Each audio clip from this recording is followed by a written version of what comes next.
Good evening. I'm Jack Needleman. I'm professor and chair of the Department of Health Policy and Management at the Fielding School, one of the homes for the Health Forum, and I'm delighted to welcome you to this first forum of the calendar year, the first full year in which Paul Toren's name has been tightly attached to the forum. It's going to be a great year for the forum. The planning group has been working on extraordinary things, so I want to invite you to keep coming back, or at least to stream it if you can't physically get to campus. The first session today is a terrific one. I'll talk about that in a moment and introduce the person who's going to be moderating it. But before I begin, I just want to acknowledge, as we enter into the new year, it's a transition period, one of the losses that the school has had in terms of a good close friend, indeed not just a loss for the school, but for Los Angeles and the state. Gail Margulis, who was a good friend of the school, passed away this September following a brief illness.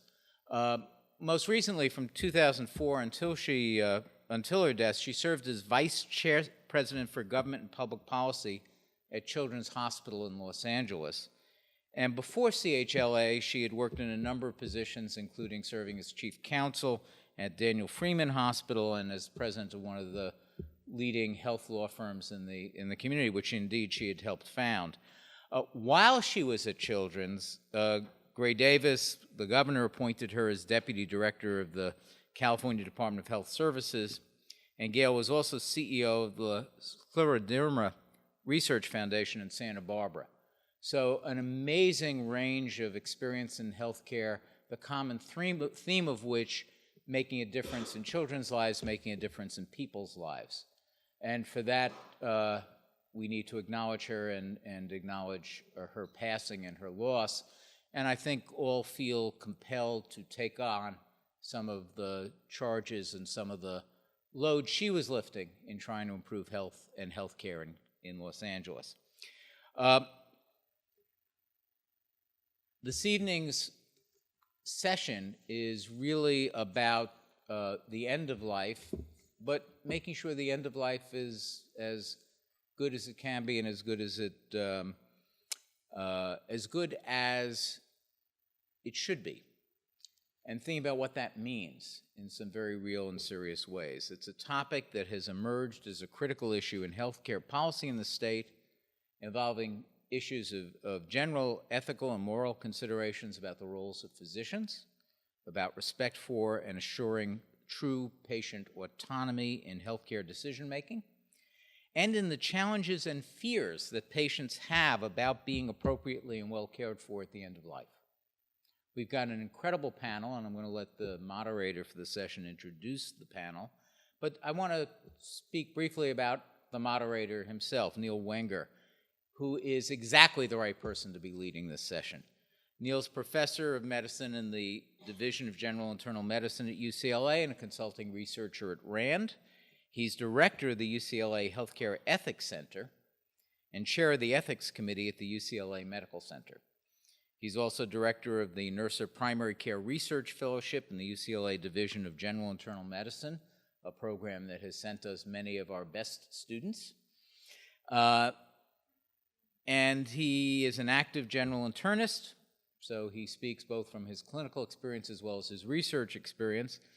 And he's carried out research and empirical study of clinical ethics, care of, and decision-making for older patients, the quality of health care. He received his MPH from the Fielding School and is going to be, and I'm really pleased to have him leading this session. Neil?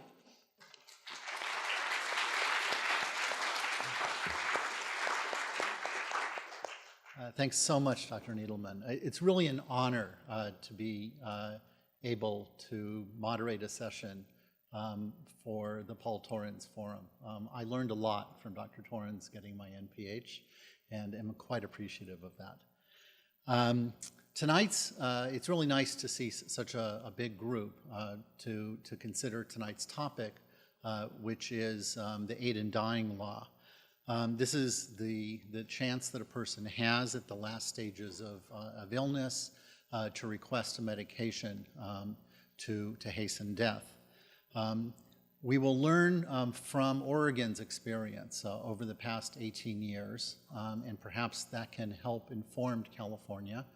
But there are still many questions that remain for the implementation here in this state, in part because this state is different, and in part because there's still much more to learn.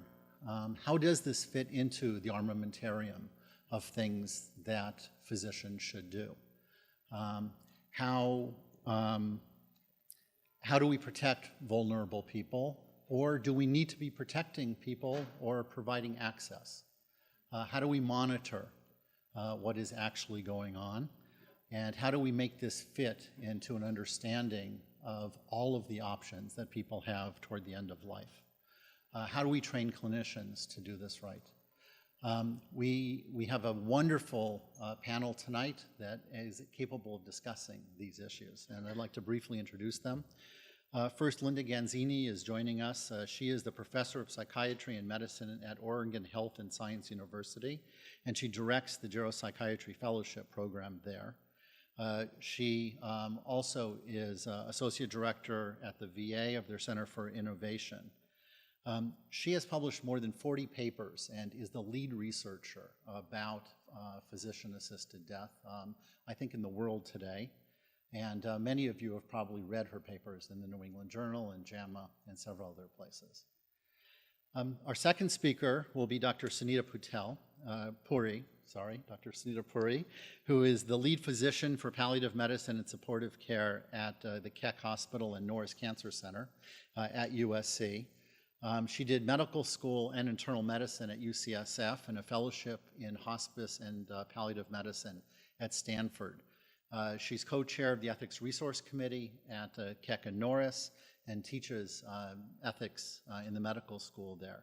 Many of you may have seen her article in the New York Times just at the beginning of the End-of-Life Option Act implementation here. And she's written in JAMA and JAMA Journal of Medicine and a number of other journals. The third speaker will be Alex Capron, quite well known here in Los Angeles. He's university professor at USC and the Scott Bryce Chair in Healthcare Law, Policy and Ethics at the Gould School of Law. He serves as Vice Dean of the Faculty in Academic Affairs, and he's Professor of Law and Medicine at the Keck School. He, from 2002 to 2006, served as the first Director of Ethics, Trade, Human Rights, and Health Law at the World Health Organization in Geneva. And between 79 and 83, he was the Director of the President's Commission for the Study of Ethical Problems in Medicine and Biomedical and Behavioral Research. He will bring us thoughts that many of us probably, even those of us who have been thinking a lot about the End-of-Life Option Act, probably haven't considered. So with that, I will very briefly present a little bit about the background of the Act. I'm sure many of you are quite familiar, but want to make sure that when our speakers are able to present, it is with everyone having the same understanding. How do I bring that up?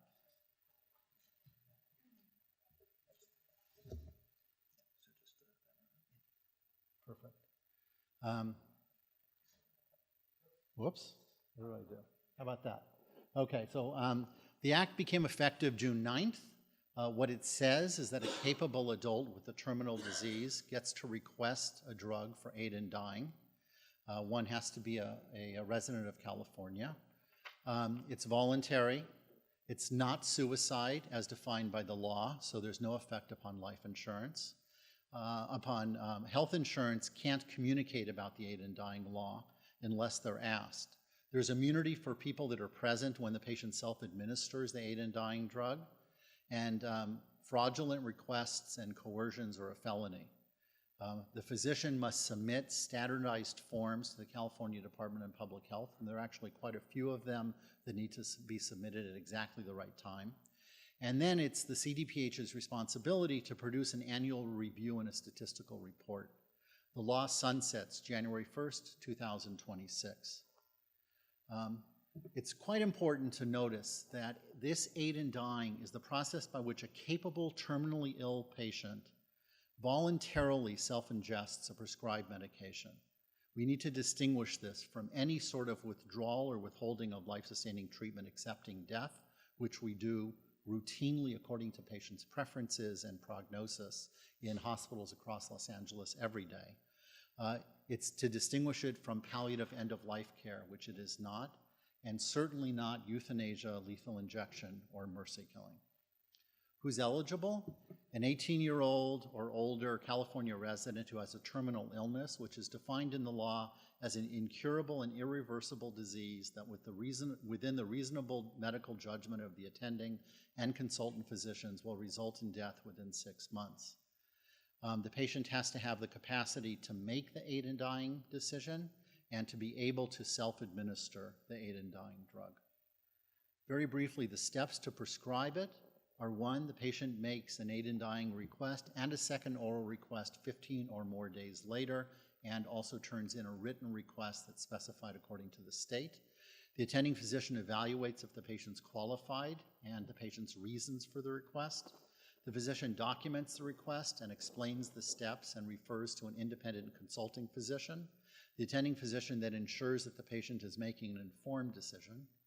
The patient, if they have a mental disorder, is referred by the attending physician to a mental health specialist. The attending then meets with the patient alone to assess for coercion. An interpreter could be present.